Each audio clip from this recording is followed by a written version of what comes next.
Hello hi എല്ലാവർക്കും സുഖമാണെന്ന് വിശ്വസിക്കുന്നു.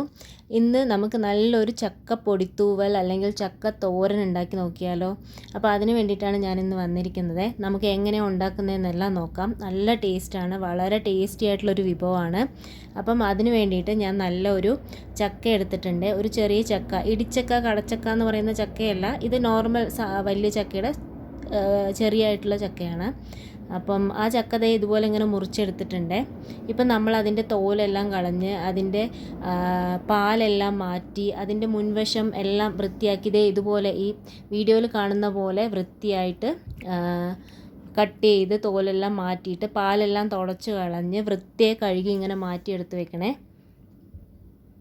ഇതേ ഇതുപോലത്തെ രീതിയിൽ ചെയ്ത് വെക്കണം. ഇപ്പം നമ്മളിത് വേവിക്കാൻ വേണ്ടിയിട്ട് കുക്കറിലോട്ട് ഇട്ട് കൊടുക്കുവാണേ. കൂട്ടത്തിൽ കുറച്ച് മഞ്ഞൾപ്പൊടിയും കൂടെ, ആവശ്യത്തിന് മഞ്ഞൾപ്പൊടിയും കൂടെ ചേർത്ത് വെള്ളം ഒഴിച്ചിട്ട് കുക്കറിൽ നമ്മൾ വേവിക്കാൻ വേണ്ടി വെക്കുവാണ്. ഇത് ഒരു 4-5 വിസിൽ വരണം, അതുവരെ നമുക്ക് നന്നായിട്ട് വേവിച്ചെടുക്കാം. ഇപ്പോൾ ഇതിന് വേണ്ടിയിട്ട് വെളുത്തുള്ളി, ഇഞ്ചി, പച്ചമുളക്, സവോള, വറ്റൽമുളക്, കറിവേപ്പില ഇതെല്ലാം നമ്മൾ റെഡിയാക്കി വെച്ചിട്ടുണ്ട്. ഇപ്പം ചക്ക വെന്തിട്ടുണ്ട്.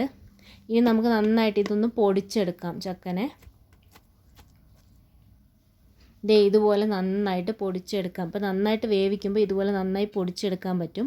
ഇപ്പം നമ്മളൊരു പാനിലോട്ട് എണ്ണ ഒഴിച്ച് കടുക്, ജീരകം ഇതെല്ലാം പൊട്ടിച്ചെടുക്കുവാണ്. ഇപ്പം നമ്മൾ നേരത്തെ മാറ്റി വെച്ച എല്ലാ ഐറ്റംസും ഇതിലോട്ട് ആഡ് ചെയ്ത് കൊടുക്കുവാണ്. ഇപ്പോൾ ഇതെല്ലാം നന്നായിട്ടൊന്ന് വഴണ്ട് വരട്ടെ. ആവശ്യത്തിന് ഉപ്പും മഞ്ഞൾപ്പൊടിയും കൂടെ നമ്മൾ ഇതിലോട്ട് ചേർത്ത് കൊടുക്കുന്നുണ്ട്.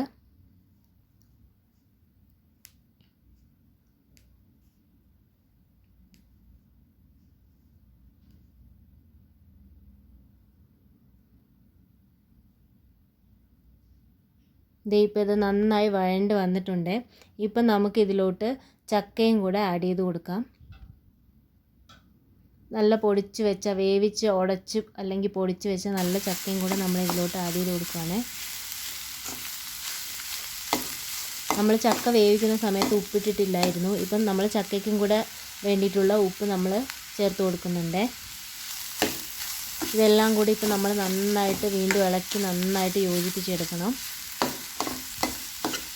ഇപ്പം നമ്മൾ നല്ല ചിരകി വെച്ച തേങ്ങ നമ്മൾ ഇതിലോട്ട് ആഡ് ചെയ്ത് കൊടുക്കുവാണ്. ഇപ്പോൾ ഇതും കൂടെ ചേർത്തിട്ട് വീണ്ടും നന്നായിട്ട് ഒന്നുകൂടെ ഇളക്കി മിക്സ് ചെയ്ത് യോജിപ്പിച്ചെടുക്കണം.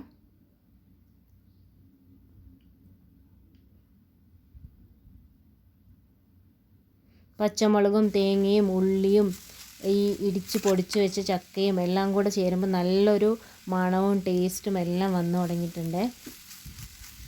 നല്ല ടേസ്റ്റി ആയിട്ടുള്ള വിഭവമാണ്. എല്ലാവരും ട്രൈ ചെയ്ത് നോക്കണം.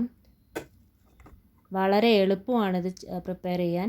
അപ്പോൾ എല്ലാവരും ട്രൈ ചെയ്യണം. താങ്ക്